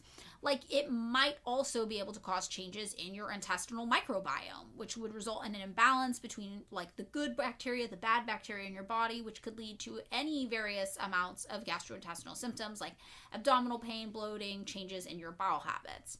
It can also cause chemical toxicity if you eat enough of these, right? Because you've got absorption and accumulation of environmental toxins like those phthalates we talked about, or BPA, whatever the case. Sometimes even heavy metals can get attached to these microplastics, and you're ingesting these heavy metals. And polycyclic aromatic hydrocarbons. I'm sorry, back up. Heavy I'm metals? ingesting heavy metals. Yeah, you are. Yeah. You're ingesting heavy metals, David. I rock call Varg. Yeah. Also, toxic substances can enter the body through the gastrointestinal tract when microplastics are ingested orally. Like, remember how it was like sometimes bacteria gets attached to them, or sometimes sometimes random shit gets attached to these microplastics, and then you eat it. And if you just ate the random shit on your own, you'd probably get sick because you're not supposed to eat that. Yeah, okay, so it's like you accidentally ingest like the flu virus that just like. Yes, or I guess it's like a bacteria too. It could be like a cleaning solution you're not supposed to ingest. Well, I just do that naturally. You're just drinking the vinegar water. Or no, It's not toxic. I will it's say not tasty. I don't use it for cleaning, but the LA Awesome's Cleaner lemon scent is Makes delicious. a bean cocktail. Yes. It's great in a martini. So, you ingest these things because they're attached to the microplastics, and the microplastics kind of carry them through your body, and they're just poisoning you up a storm. It can make you nauseous, they can make you vomit, who knows what they could do. And it's also worth noting, when microplastics enter your gut, they don't just stay in your gut. They end up like migrating all around your body. So Alicio Castillo, a PhD, associate professor in the Division of Gastroenterology and Hepatology at the UNM School of Medicine's Department of Internal Medicine, conducted a study on this migration kind of thing. So for a 4-week period, Castillo and postdoctoral fellow Marcus Garcia and a few other UNM researchers exposed mice to microplastics in their drinking water. And the amount was the equivalent for their size to the quantity of microplastics humans are believed to ingest each week, which we'll get into those statistics later. Microplastics had migrated out of the gut into the tissues of the liver, kidney, and even the brain the team found after this few-week period. The study also showed the microplastics changed metabolic pathways in the affected tissues. What does that mean? So it just means basically it's causing like neurological effects on your body. It's causing toxicity, like your metabolic pathways. It's just like changing the way that your body like is communicating with itself and processing information and things. Yeah. Okay. So, microplastics have also been found in human stool, which confirms they are moving throughout the human digestive tract, not just like getting somewhere and staying stuck. 20 plastic particles, mostly PE and PP, again, those two most popular types of plastic used in food packaging and other hard plastic products, but mostly food packaging. Those were found on average in one study for every 10 grams of stool. There would be 20 of those for every 10 grams of stool. Yeah. And that sounds bad, but it actually is kind of a saving grace because the human excretory system should be responsible for moving up to 90% of micro and nanoplastics that we do ingest. So that means while we know microplastics accumulate in the body and build up over time, at least something is helping to clear some of them out with regularity. Like the body is like get it out of there, clear it out, move and it it's along. not doing a complete job, but it's doing like a good. It's doing an A- job of it. Yeah. Yeah. But that means that 10% it's not clearing up is still, yes, going to build up over time inside of us. And as plastic production increases, probably, yes, will the amount of plastic in our bodies increase as well. So Matthew Campton said, who's authored studies on microplastics in the body, has said it's only getting worse, and the trajectory is it will double every 10 to 15 years. So even if we were to stop today, meaning like stop making plastic, in 2050, there will be 3 times as much plastic in the background as there is now, and we are not going to stop it today. So Yeah. this is kind of the situation with the gastro situation going on. Yeah. There's also the respiratory tract. breathing in plastics. We're breathing in plastics. Similarly to the digestive tract possibilities, there are more areas, with the respiratory thing, we don't know for certain things will happen with microplastic ingestion, but scientists have said things might happen based on testing they've done with animals and things they have observed. So microplastics might cause oxidative stress in your airways and lungs when they're inhaled, which will lead to respiratory symptoms like coughing, sneezing, and shortness of breath due to inflammation and damage within your respiratory tract, as well as fatigue and dizziness because you'd have a low blood oxygen concentrate. For some reason, I was just remembering when I was in undergrad, the big thing, of course, like all goth type human beings, smoke a clove cigarette. Oh, yeah. And I remember, like, the big rumor, which I think was not true, was that there was tiny particles of glass in the filter. Oh. Of the clove cigarette, which was why it cut into your lungs, and that was why it made you feel so intense. Well, I don't remember that at all, but also I'd never smoked. Yeah, smoking's not punk. Yeah, smoking's not punk. That's pretty wild. I mean, there might be something true to that with plastics, though. Yeah. And we're going to talk about cigarettes in particular later, but cigarettes have microfibers that do have plastics in them. No, I was sitting here being like, my lungs are fully plastic. Yeah, oh yeah, yes. That is your particular source of plastic. Mine is all Taco Bell and Mountain Dew. And Totaros. The plastic from the cup that the Totoro comes in, all the packaging for the Taco Bell probably, and the bottles of the Mountain Dew. Yeah. That's just, my whole body is plastic leached from those experiences. Also, if the microplastics you end up inhaling are polystyrene, remember that's the stuff that styrofoam's made of, we know exposure to high concentrations of polystyrene are detrimental to human lung cells. We do have studies on that. And that increases the risk of chronic obstructive pulmonary disease. So microplastics, that could mean polystyrene exposure, and that could make that happen. I'm assuming, like this is fully just spitballing it, but if you work in a kind of packing environment, right, if you are the person, like, putting the stereo in the styrofoam, yeah, you're like, that's your shit. We all know styrofoam. If you've ever used it, you break it in half and there's tiny bits of styrofoam everywhere. You're inhaling them. It's bad for you.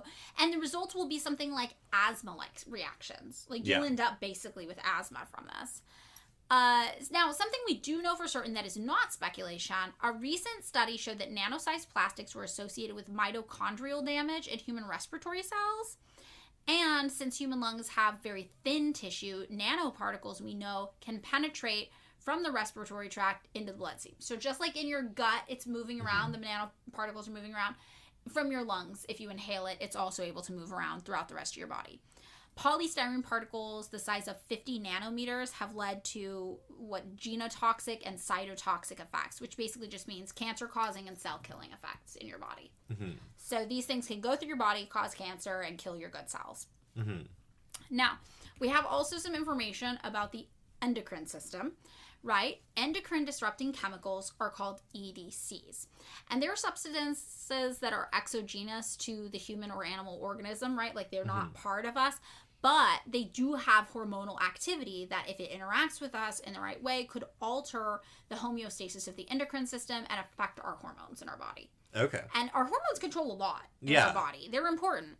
It can interfere with the functioning of your organs. It can do all sorts of scary things. And this stuff, these EDCs, can be present in microplastics. So if we end up with microplastics in our body, they can come along with these endocrine disrupting chemicals.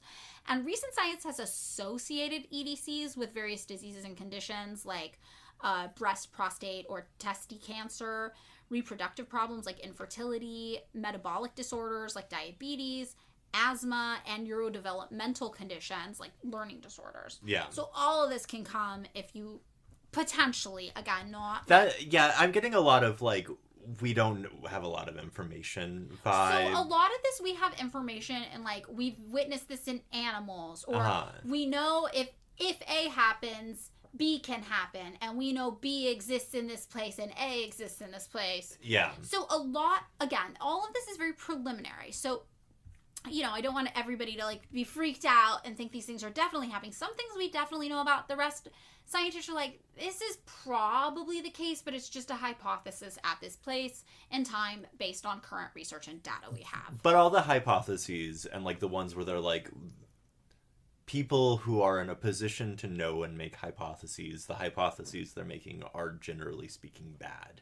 They're bad. It's bad, and they are consistent amongst different doctors from different areas of the globe who are all studying these things independently. No, there's no scientist at some, like, you know, convention at some university who's like, no, but, like, what if it does do X-Men? Yeah, what if we, like, guys, has anybody thought...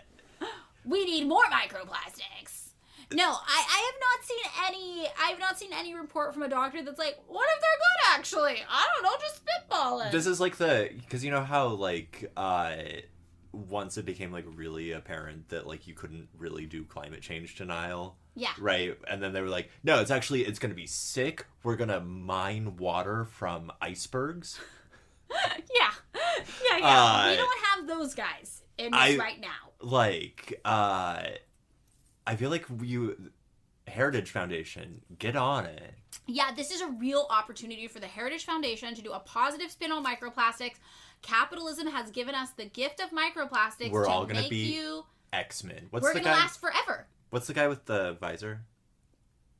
I don't know. With the laser? Yeah, the laser. We're all gonna have Cyclops. We're all gonna be Cyclops. Yes, we're gonna be able to shoot lasers out of our eyes and destroy anything we hate. Yeah. Because of microplastics. God bless the petroleum industry. Salute. This is a running theme now. We need to get hired for a right-wing think tank. Recruit us. We're ready. CIA, Heritage Foundation, Stimson. Okay. Oh, come on. Let's go. I'm ready. I am. If the price is right, I'll sell out. I will go on Fox News and be like, I once was a communist. I have now learned the error of my ways. For the right price. I will write mini blog posts. That's what... I think that's right. I think that's what they do. That's what they do. I feel like... blog posts, that are like, actually, all of you nerds who are betas. I was just telling you that a friend of mine has started using weird internet language about gender. Yeah. She's talking about beta men and alpha men, but, like, seriously, without an ounce of irony, and it's you're very concerned. I mean, I'm concerned, but I'm also just sort of like, if you're not, like, a Gen Alpha person, you are too old to talk like that. You have to talk like a normal person. That's... You know what? That's something a beta cuck would say, David. I'm fine with that. That's fine. But I can be like, you beta cucks, you need more microplastics in your balls. You need to be coming microplastic. Yeah, that's good. All over. That sounds real alpha. What are women called? Females. All over the females. Yes, the females. Yes, which that kind of reminds me of that 90s song. Do you remember The Female of the Species? No, what's the female? The female of the species is more deadly than the male. That was a good song. It's a good song. Yeah, you know? You have a way with one-hit wonders of the 90s. Also, this should have been the first sign I might have been autistic, actually. Nobody expected this, but I was like, I can effectively recall every one-hit wonder of the 90s from alternative rock radio stations. But you also did a thing. This was in high school. One of the first conversations you and I had was Smash Mouth's deep cuts are very good. Yeah, I know a lot about Smash Mouth's deep cuts. That's true. And I was like, I don't... Oh, I know. I didn't have the impulse to go into it. I was like, okay, I trust you. They were a punk band at first. I'm not good. Yeah, this is... They really were. Listen, everyone was a punk band until they... Like, no one starts out... Offspring started as a punk band. I mean... Third Eye Blind did not start as a punk band. What's that? Goo Goo Dolls? Goo Goo Dolls. I loved early Goo Goo Dolls. But this is the thing. Superstar Car Wash? Goo Goo Dolls? I didn't care. I wanted the stuff that was like, I was like, oh, this is hard to listen to. The first punk album I ever bought, Yes Sir I Will by Crass. Yeah. The one that's like 25-minute song where it's just them shouting over noise about how they're being misrepresented in the British press. Yes. And like bad Cockney accents. Yes. That's Crass. Horrible to listen to. I find that delightful. Well, I mean, I struggled with it. Like, I sat there being like, I can't understand what they're saying. Their accents are too heavy. It's just noise. No, this makes sense because I told you the first punk album I ever bought was on vinyl, and it was Dead Kennedys and God We Trust Incorporated. That was catchy. That's got surf. Well, things. I brought it home and I thought I put the record on the wrong speed. Oh, yeah. Which all of my Humphreys voice, but I was also in 7th grade. I still, like, every time there's a great record called Communal Living, which I believe is 45 RPM, but I'm not, like, every time I put it on, I have to, like, wait till the music comes, or, like, wait till the guy's voice comes on, and then I'm like, oh, that's wrong. Yeah. Yeah. Well, records. Sorry. Microplastics in your Polyvinyl. Yeah, the records are putting all sorts of microplastics. Yeah, sorry. In your body somewhere. I hate to break it to you. Okay. All right, so cancer. Let's talk about it. I've got it. I've got Probably, the pre-cancer. Yeah. You think you're working on it. Epidemiological studies have shown that yes, long-term exposure to microplastics is highly associated with cancer development in humans and animals. So just to do dumb speak about the science thing, they cannot definitively say cause and effect, but they have said that there is a strong, very, very strong correlation. Right. Okay. Right. A recent study showed that long-term exposure to microplastics can increase the risk of stomach cancer in particular. This one is causal, which is interesting because previous studies were just correlative. But this one is like, well, no, we know that if you have microplastics, a long-term exposure to them, then you could have an increased risk of stomach cancer. Cool. And that's not just correlative. This is like, it could cause you to be more likely to get. This is the most definitive scientists ever get about a thing. Yes. Right. So this is big. And this one study also found that excess exposure to microplastics, but it was only stomach cancer they found this in. They found that excess exposure to microplastics caused a decrease in survival rate for people who had already been diagnosed with cancer. Oh, interesting. So if you have cancer and then you're exposed to a lot of microplastics, say it's your job or something like that, occupational hazard, you're going to have a harder time recovering from cancer. And it's going to increase the growth of your tumors. So it's going to make it faster. And more rapid onset. Yeah. Yes. So this association between microplastics and cancers was observed the most in microplastics. This is where it gets weird. 0.3 millimeters in size, 0.5 millimeters in size, and 6 millimeters in size, which is a huge jump. And the reason that's significant is that it was lower in degrees that were 1 millimeter or 3 millimeters. So these abnormalities in numbers suggest there needs to be more research conducted or additional studies. Yeah, that seems, I mean... This is something weird happened. So again, it's one study that we have that showed this. Look, I'm just saying... And the numbers are a little wacky. Make all of the microplastics 0.2 millimeters in size, and we're golden. We're great. Just break them down more. Yeah. Yeah. Also, interesting, COVID. Is a microplastic. It was made in a lab of microplastics. Microplastics make COVID. We're getting attacked for misinformation on the Spotify app. Spreading COVID misinfo. No, microplastics did not create COVID. I'm just gonna get that out there. It was what was the bat? Oh no, yeah, that was sad. That bat was not being controlled by microplastics. No, that bat was microplastic. Oh, okay. It was okay. That was in the wet market. They were like microplastic bat.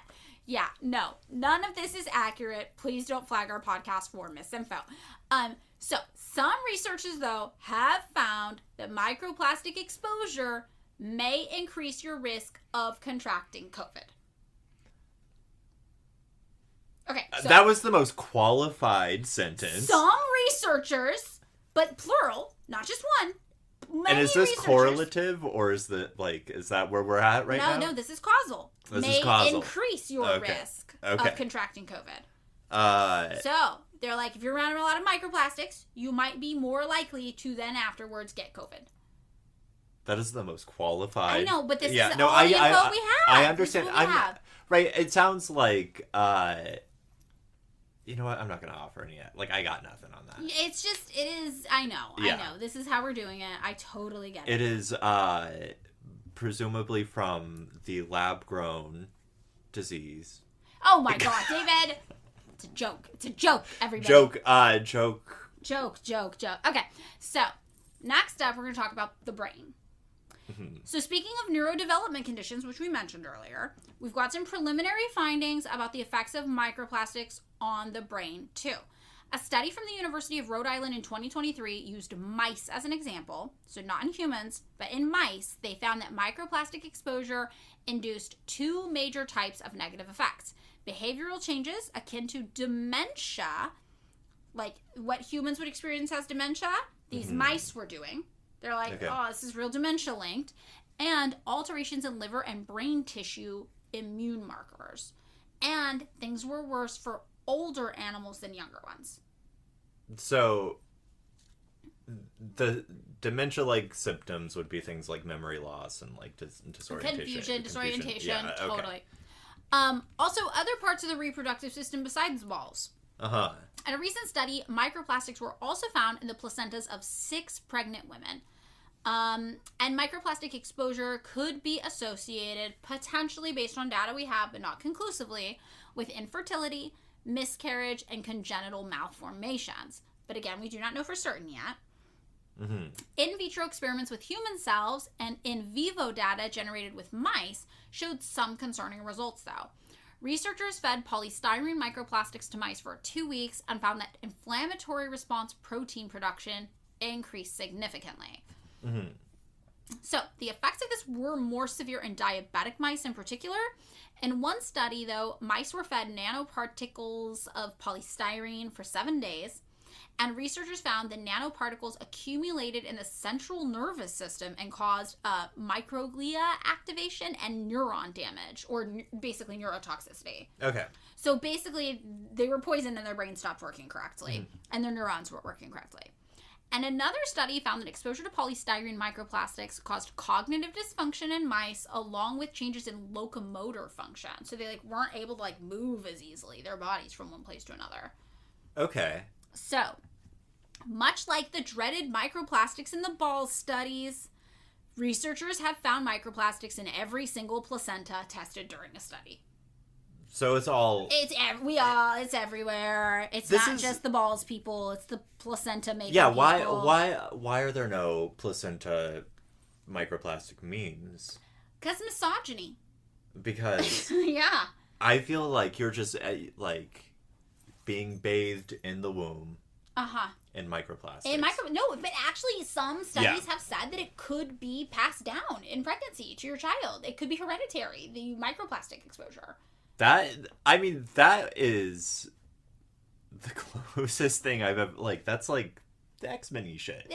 Also it's scary because it's even if we somehow defeated microplastics, yeah, they're in our bodies forever, we're passing them along. And a transformer, the microplastics all congeal together into one giant microplastic. And then you have a plastic baby. That is a bat. Yes, plastic. No, not a bat. We're not doing that one. No. No. So, the study with the placenta.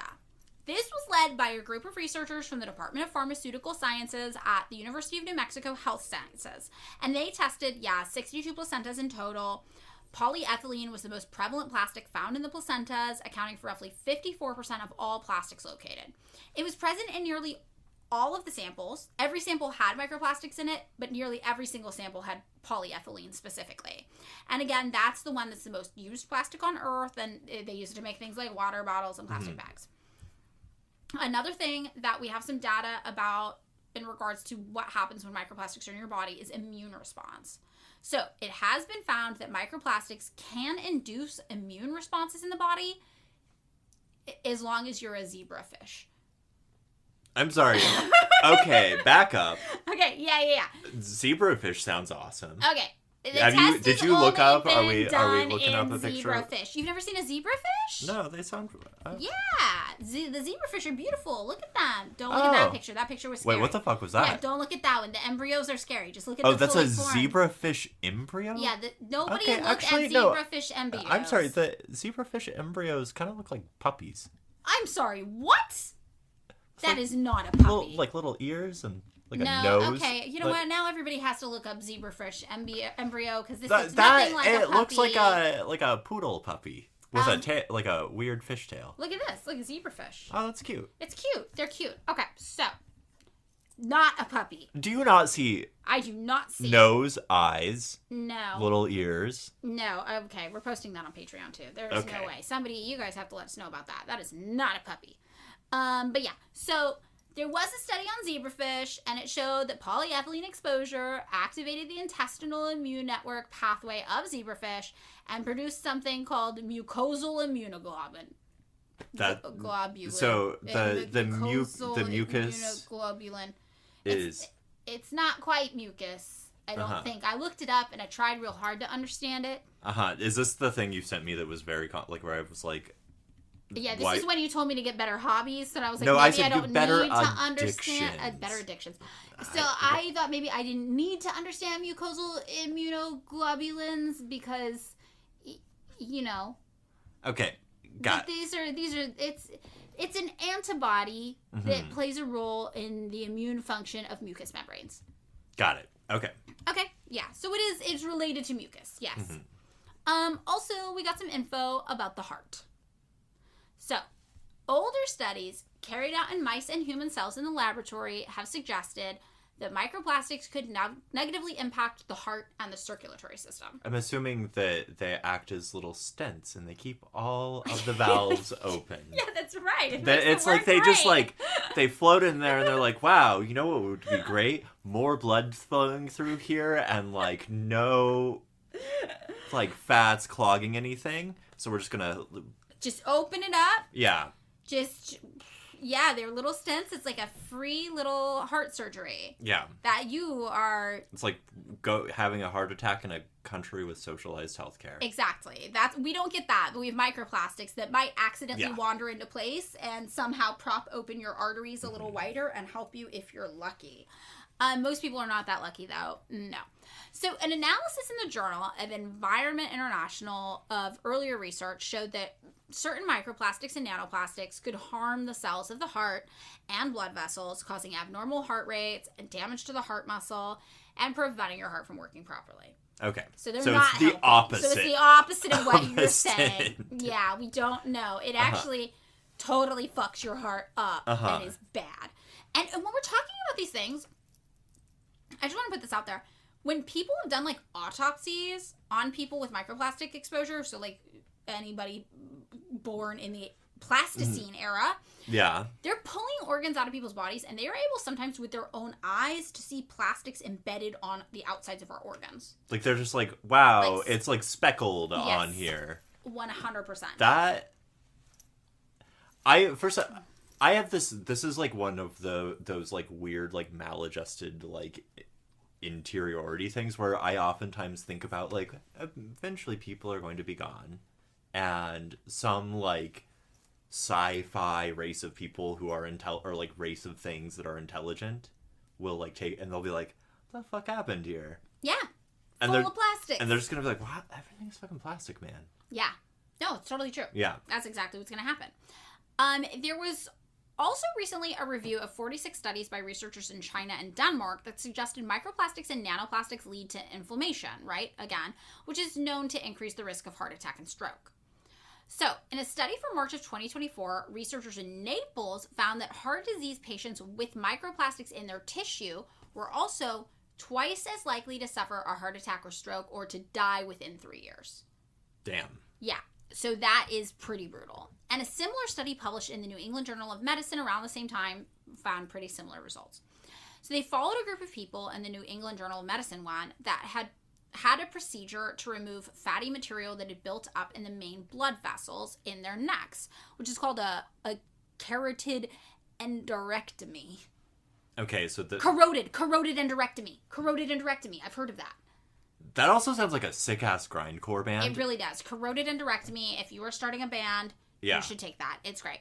So, they found something more notable for humans specifically, right, than some of the other stuff we've been talking about.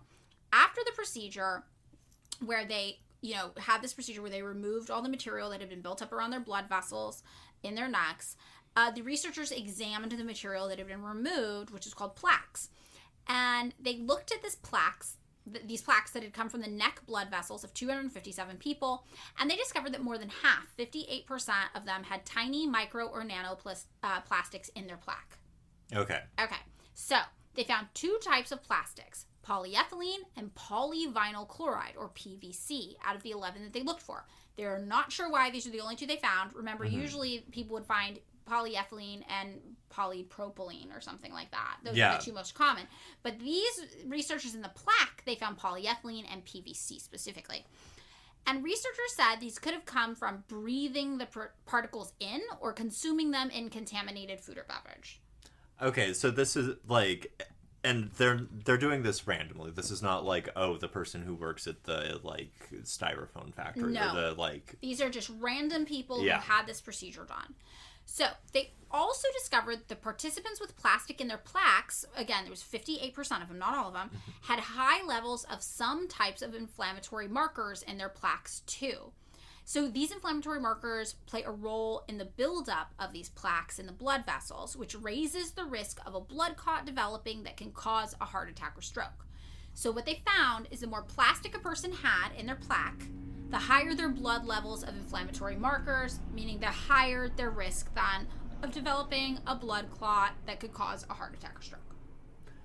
So, layman's terms, dumb guy terms. Yeah. In the 58% of people who they found to have little bits of plastic, toy Legos. Yes. In the plaque, the stuff that builds up in the heart. The arteries. This and was the in their hearts. neck, but yeah, arteries. In the blood vessels and stuff, those people had higher rates of inflammation, so they were more likely to have a heart attack. Yes. Okay. Yes, there we exactly. go. Dumb guy talk. Exactly. Now, these people were then followed for 3 years after this procedure, and what they found was wild. So, the exact amount of more likely to have a heart attack or stroke or something, well, the people who had the plastic in their plaques in their blood vessels, it turned out, were 4.5 times more likely to have a heart attack, stroke, or die than the people whose plaque was plastic-free. That's a lot. That's a lot. Yeah. Now, this does sound like a smoking gun, but we have to mention this one caveat. The people who had the plasticky plaque also happen to be the same people who were more likely to smoke, have high cholesterol, diabetes, and heart and circulatory disease, which are all known risk factors for heart attack and stroke as well. Because one of the things is like, oh, you breathe it in the air, and the cigarettes in the filters have... Totally. Right, it feels like, what do they call it, like comorbidity, right, like where it's like, I don't know, it's all kind of like in there together, being unhealthy. Yeah, so I kind of thought it could suggest maybe a lifestyle correlation. Like maybe you're just a devil-may-care person. You're like, fuck it, you only live once. I'm gonna smoke the cigarettes. I'm gonna eat the carcinogenic processed meats. I'm gonna microwave the leftovers in the plastic container that does not say microwave safe on it. Who cares? You are. I'm ready to die. You are. Like giving the itinerary for a very fun night. I'm just saying. Smoke, eat some cured meats, and microwave some shit in plastic. Let's go. Let's do prosciutto in the microwave. Oh god. in some Tupperware. And let's do a Ziploc bag. Let's just fucking really go for it. Wait, actually, have you ever okay, did you ever go to somebody's house growing up and their family would cook things by putting things in plastic Ziploc bags and then putting the Ziploc bag in boiling water? Like, almost like sous videing? No. But maybe. Yeah. Yeah. I would do this as a kid sometimes. I would go to people's houses and their parents would cook like this. Like chicken, I feel like, was cooked like this a lot. Like they would boil the chicken in a plastic bag? Yes, and I was always like, isn't the plastic getting boiled and contaminating the food? And then everyone would be like, no, this is very normal. And then anyone I tried to ask about it, everyone was like, that is a very normal way to prepare food. Like, it's fine. What? No, I remember being like, I don't feel like this is normal. No, you cook on the pan, or if you're boiling, why do you need are they worried about the water? I think it's like a technique, I have to Okay. look this up now. Oh my god, I just looked up the fucking zebra fish. And no, it does not. Okay, wait, hold on. Now we're looking this up. Cooking in a plastic bag. There's a song? No, I'm not looking at the song right now. We're staying on track. Cooking in Ziploc bag. So, yeah, people use these things to cook, and it says that it's safe as long as your water temperature doesn't go above 158 degrees. But that's only because the heat can cause the bag to open at the seams and expose your food to water. And then you just need a double bag with 2 Ziploc bags. But I'm like, doesn't it? It is a thing that people do, and I don't understand, like, recipes. Yeah, so Ziploc says that their bags meet the safety requirements of the U.S. Food and Drug Administration for temperatures associated with boiling water. Oh, I guess here's the thing. Huh. Boiled chicken as a thing, when I was like, that feels like the food, like, desperation food. Like, something, like, I'm like, I don't think that sounds good. Yeah, I would just put it on pan, for sure. But Yeah. look, okay, these people, omelet in a bag. They No, are making an omelet in a plastic Ziploc bag. Absolutely fucking not. I do not like that. And look, they put here you go. Here's pictures. You put the whole omelet inside of a plastic Ziploc bag. You put it in water, and then you bring the water to boil. To me, I'm like, this is just putting plastic all inside of your omelet, right? Okay, so I don't know why making an omelet is not hard. You do it in a pan. I mean, I think it's a little hard. No, you do it. I think the flipping of the omelet's a little hard. But I don't understand how people think the bag is safe to put in boiling water, the plastic bag, but it's very common. You are very concerned with the safety. Well, we're talking about the microplastics. No, I understand everywhere. that. I just think, right, like, this is aesthetically, to me, I'm like, if I'm having to get the freezer bag involved in my cooking. Yeah, you like, don't like that? Like, I've made a wrong turn somewhere. Okay. I could see it being convenient. I like convenient. Okay, but look, see, people are like, even when heated, there is very little leaching, if any, of plasticizers into the contents of a Ziploc bag. That does not sound reassuring to me. To me, it seems like, look, they're having, like, a real bon vivant approach. Like, they are It is sous vide. That's what people say. Yeah. Sous vide, boiling food in plastic bags. That's French. The French think they're fancy. Yeah, I still don't like it. You don't like it. You think even for the French, it's déclassé and tacky. Well, you know my thing about the French. What is your thing about the French? I hate the French. Yeah, I get it. There's Algeria, right? Like they. Yeah, it's not great. Not great. Yeah, the French are not great. No. I did like the shitting in the Seine River that was thing. Funny. That was they very protest funny. pretty well. They do. But yeah, no, sorry. I just brought that up because I'm talking about this lifestyle correlation. Certain people are sous videing while they smoke a cigarette and eat processed meats. And just break pieces of styrofoam into bits and throw it in the throw air. it around for fun like confetti. And I love this kind of person. I respect this kind of person. Circus peanuts everywhere. I feel like it's a woman named Patty, you know. I'm sorry, is my name Patty? Because this sounds like me. But you don't like the sous vide. You know what? I'll start now. You're starting now. Okay, You're converted. Yeah. No, I think it is. Well, this is kind of the thing where I'm like, maybe this is like a correlative thing. But because of this, researchers said as a result, they could not definitively say that the microplastics are what caused the heart attack or stroke. Just that there was a strong correlation between the two. And the strong correlation being 4.5 times as likely. I love the idea that there's some scientists somewhere going like, look, let me watch you cook. Yeah, I need to understand. Like, what the fuck is happening? Do you smoke the Marlboro Red while you microwave the bologna in the Ziploc bag? Yes. I mean, this feels very much like my babysitter Sherry growing up. This was like her vibe, you know? And she like smoked in the car with the windows rolled up. And she cooked fish that her husband caught himself, but she covered it in Velveeta cheese.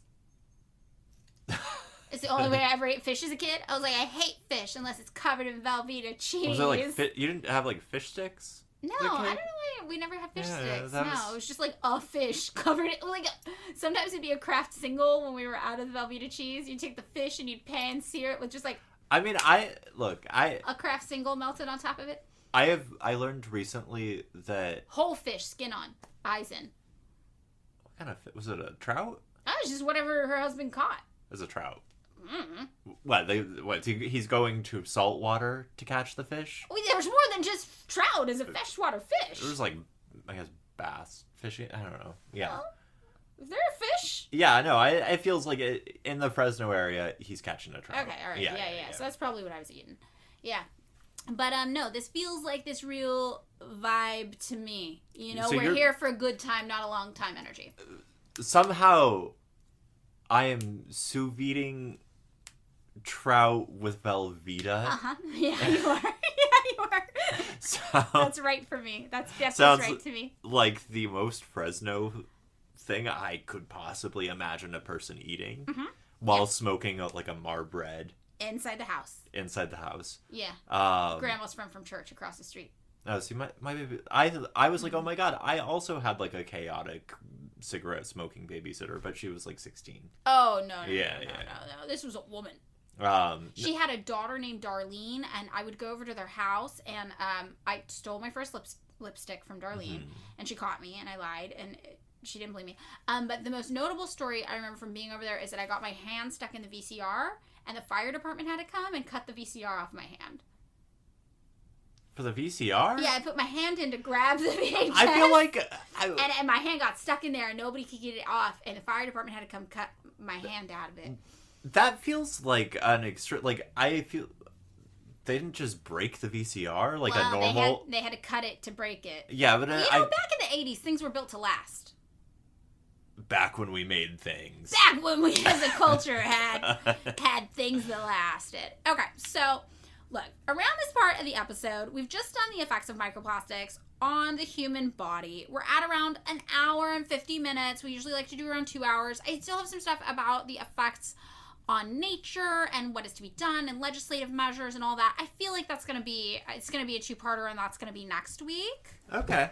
Yeah, so I feel like that's kind of all we're going to have to wrap it up. But I'm going to say, I think next week's episode is going to be more interesting than this week's. Because it's what happens in nature. That's what happens in nature. We're talking about air. We're talking about soil. We're talking about water. We're talking about what you can do that actually will dramatically reduce your microplastic intake, and it is not what you expect. I'm assuming it's just consume less. No, it's consume specific things less and things you are not thinking about.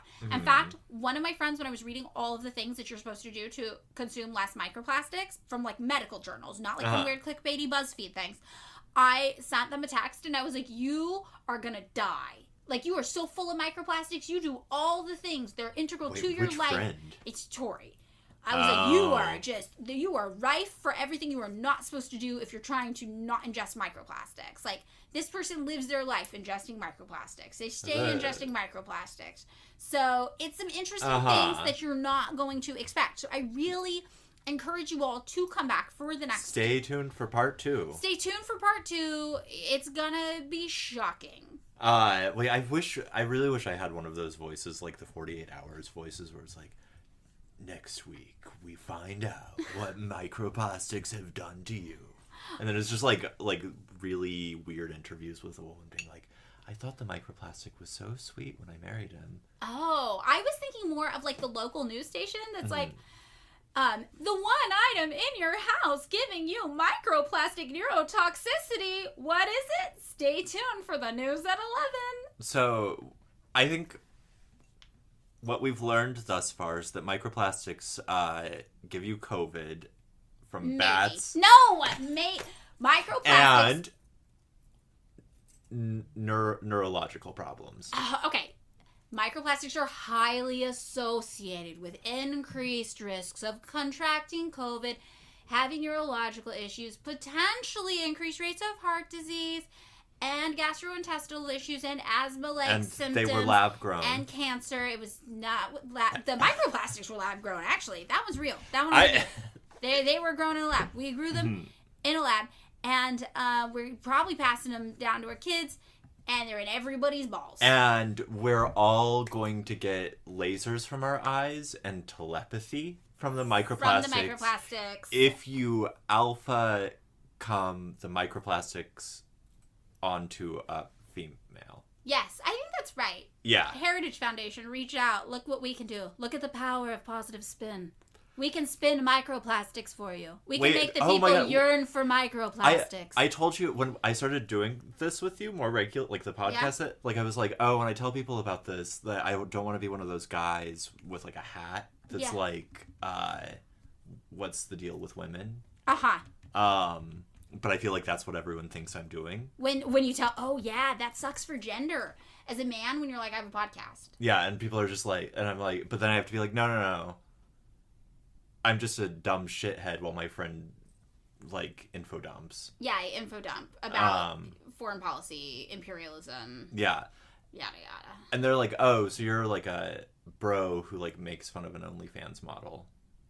So you're saying I'm pretty. Okay. That's the episode, everybody. Thank you for being here. Come back next week. I've noticed that you guys always listen to the part 1, but then, like, only 70% of you listen to the part 2s. And the part 2s are where they get good and spicy. I've noticed that from our analytics. I'm spying on you all. This is cult leader behavior.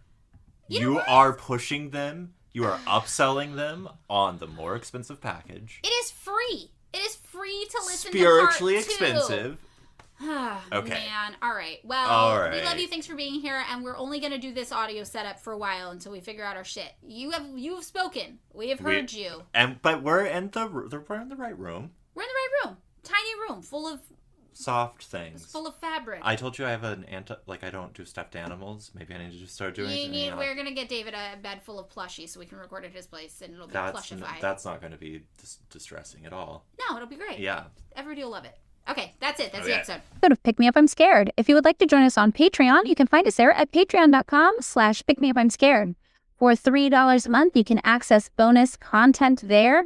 But if $3 a month is too much for you to spend right now, we totally get it, and we're just happy you're here. As always, you can find the sources for this week's episode just by scrolling down a bit in the description.